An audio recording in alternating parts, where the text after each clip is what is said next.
Assalamualaikum warahmatullahi wabarakatuh. Alhamdulillahilazi hadana lihaza wa ma kunna linahtadiya laula an hadana Allah.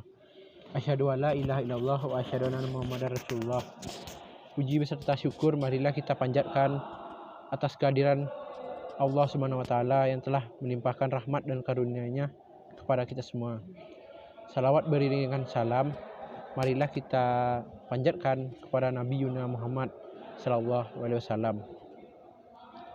Baiklah, tidak berlama-lama lagi saya akan mempresentasikan hasil UAS saya di mata kuliah Sistem Basis Data. Materi yang akan saya sampaikan yang pertama model relasional, yang kedua model IR, dan yang ketiga normalisasi. Yang pertama adalah model data relasional. Model data relasional adalah hubungan relasi-relasi antar tabel. Tabel-tabel tersebut merupakan tabel-tabel mendatar atau flat table yang terdiri dari sejumlah baris record dan kolom seperti field.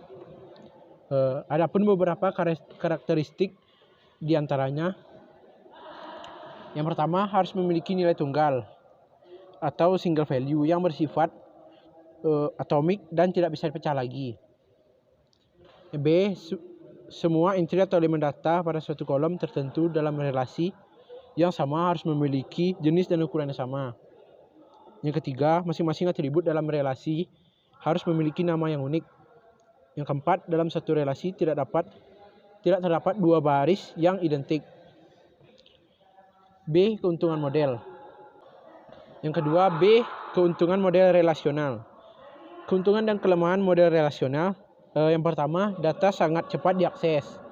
Yang kedua, struktur basis data dapat dilakukan dengan perubahan.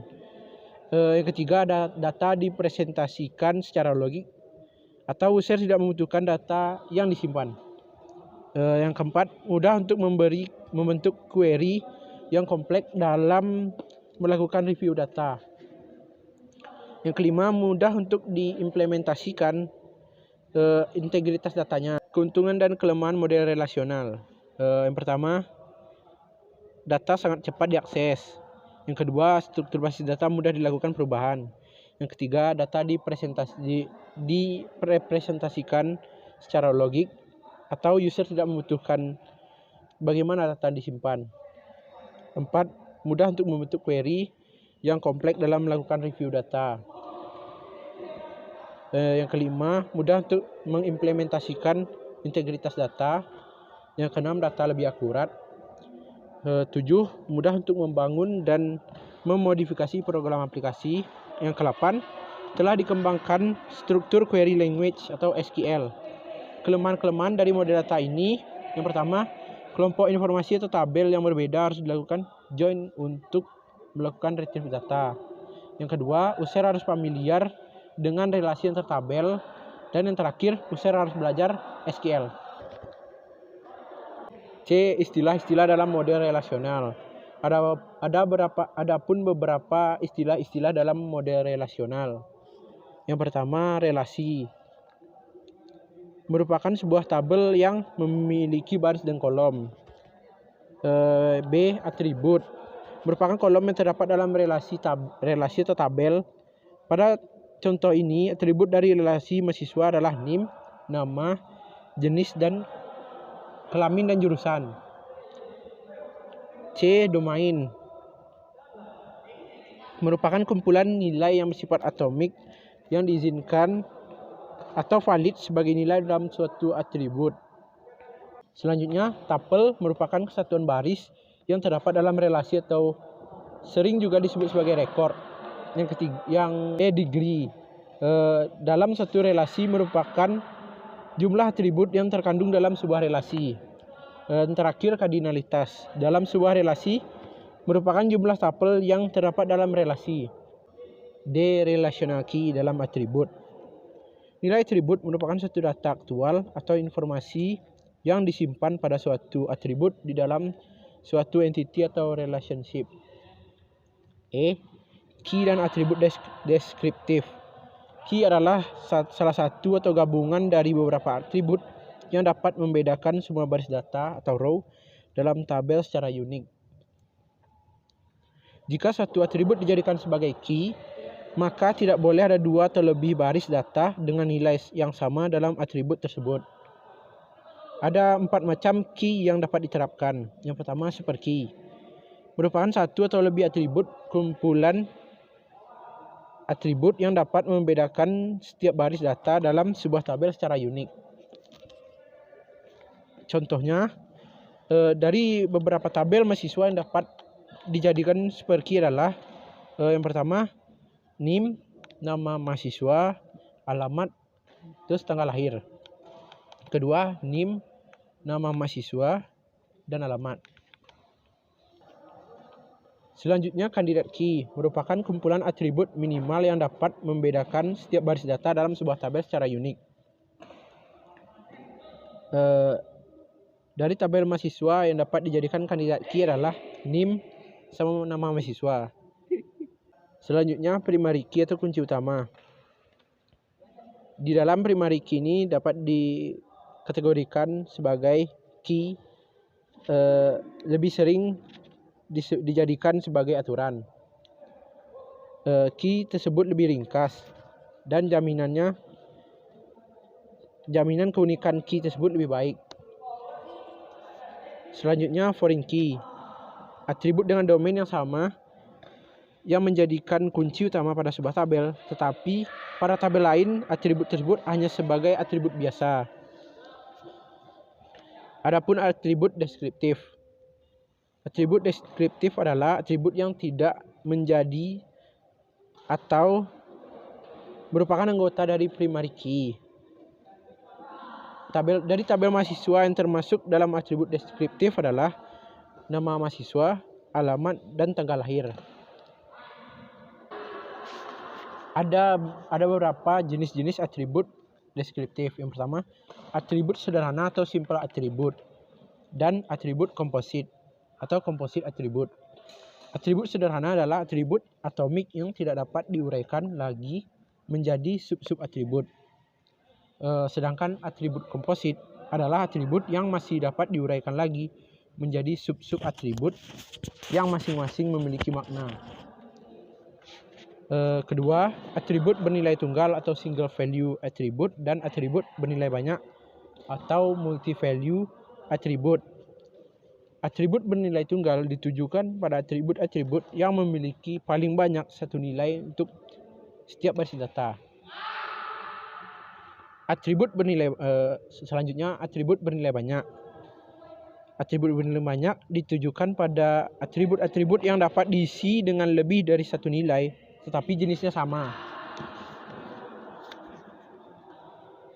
3. Atribut harus bernilai atau mandatory atribut dan nilai nol atau non-mandatory atribut. Yang pertama, atribut harus bernilai atau mandatory atribut adalah atribut-atribut yang nilainya tidak boleh kosong atau harus berisi nilai. Yang kedua, non-mandatory atribut adalah atribut-atribut yang nilainya boleh kosong. Yang keempat, atribut turunan atau derived atribut. Atribut turunan adalah atribut yang nilai-nilainya diperoleh dari pengolahan atau dapat diturunkan dari atribut-atribut sebelumnya. F. Bahasa pada model relasional. Bahasa digunakan untuk memperoleh informasi dari database. Adapun dua jenis bahasa dalam relational database. Yang pertama, bahasa formal. Bahasa formal merupakan bahasa query yang diterjemahkan dalam bentuk simbol-simbol matematis. Contohnya kalkulus relasional dan aljabar relasional.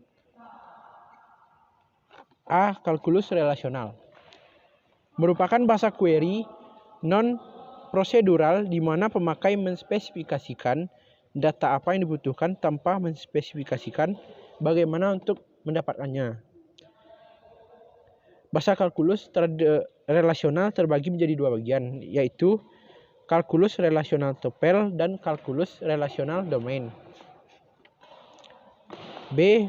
Relasional algebra.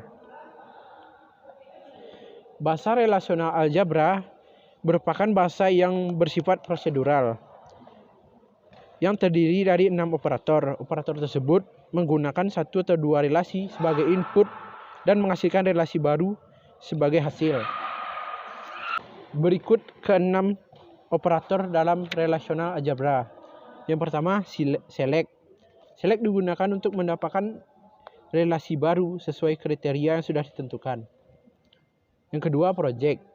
Project digunakan untuk mendapatkan relasi baru yang tidak dapat diduplikasikan pada atribut yang sudah ditentukan. 3. Union. Union berfungsi untuk menggabungkan dua relasi sehingga menghasilkan relasi baru. 4. Set difference. Set difference berfungsi untuk menghasilkan perbedaan antar dua relasi. Yang kelima, Cartesian product. Cartesian product digunakan untuk menggabungkan dua relasi pada atribut yang berbeda. 6. Rename. Rename berfungsi untuk mengubah nama relasi menjadi nama yang baru. Selanjutnya, bahasa komersial. Bahasa komersial ini dirancang sendiri oleh programmer menjadi suatu program aplikasi agar pemakai lebih mudah menggunakannya atau user friendly. Contoh-contoh dari bahasa komersial. Yang pertama, Quell. Berbasis pada bahasa kalkulus relasional. Yang kedua, QBA. Berbasis pada bahasa kalkulus relasional. Yang ketiga, SQL berbasis pada bahasa kalkulus relasional dan aljabar relasional. Bab selanjutnya adalah model data ER. Model data ER ini terdapat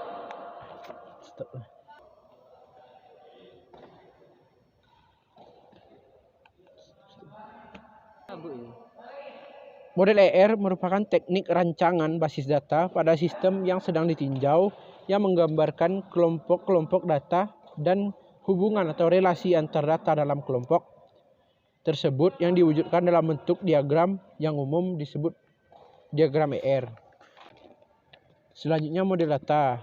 Model basis data merupakan suatu cara untuk menjelaskan bagaimana pemakai dapat mempergunakan data secara logis. Secara umum dikenal dua model basis data, yakni Post Relational Database Model dan Object Database Model. Object Database Model merupakan himpunan data dan prosedur atau relasi yang menjelaskan hubungan logis antar data dalam suatu database berdasarkan objeknya. Salah satu jenis dari Object Database Model adalah Entity Relationship Model. Merupakan suatu model untuk menjelaskan hubungan antar data dalam basis data berdasarkan suatu persepsi. Terdapat 3 notasi dasar yang bekerja pada model R. Yang pertama, entity. Entitas merupakan suatu individu atau objek yang ada di dunia nyata, di mana sistem yang akan ditinjau dan dapat dibedakan dari semua individu atau objek yang lain. Contoh himpunan entitas yang pertama pada sistem akademis.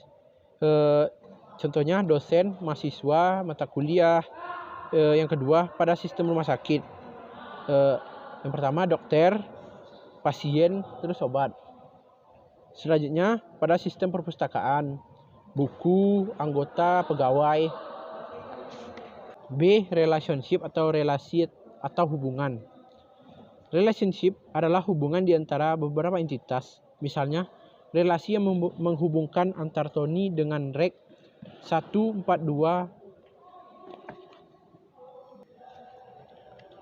B. Relationship atau relasi atau hubungan. Relasi adalah hubungan di antara beberapa entitas. Selanjutnya, C. Atribut. Atribut adalah karakteristik dari entity atau relationship yang menyediakan penjelasan detail tentang entity atau relationship tersebut.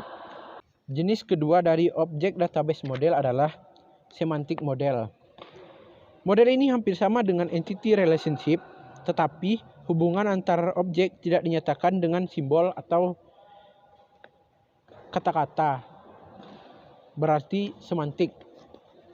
Bagian kedua dari model data adalah record database model.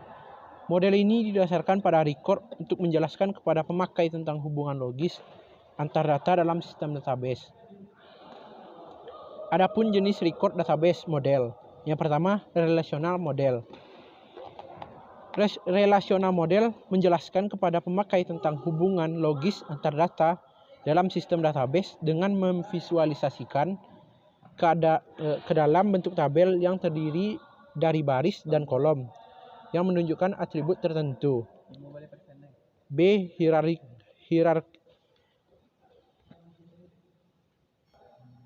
Hierarki model. Model ini juga sering disebut tree structure atau B+tree, yang menjelaskan kepada pengguna hubungan logis antar data dalam sistem database. Untuk hubungan atau bertingkat atau disebut hierarki.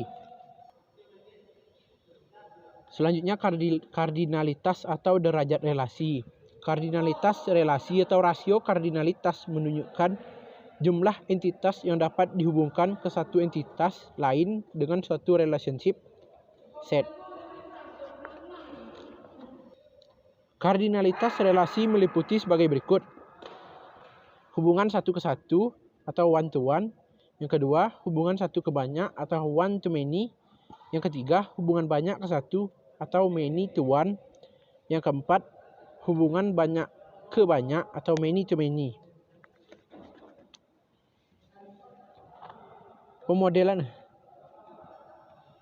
Pemodelan data dengan model ER menggunakan diagram ER terdiri dari yang pertama, kotak persegi panjang menggambarkan himpunan entitas. Yang kedua, elips menggambarkan atribut-atribut entitas. Yang ketiga, diamond atau belah ketupat menggambarkan hubungan antar himpunan entitas. Yang keempat, garis yang menghubungkan antar objek dalam diagram EM.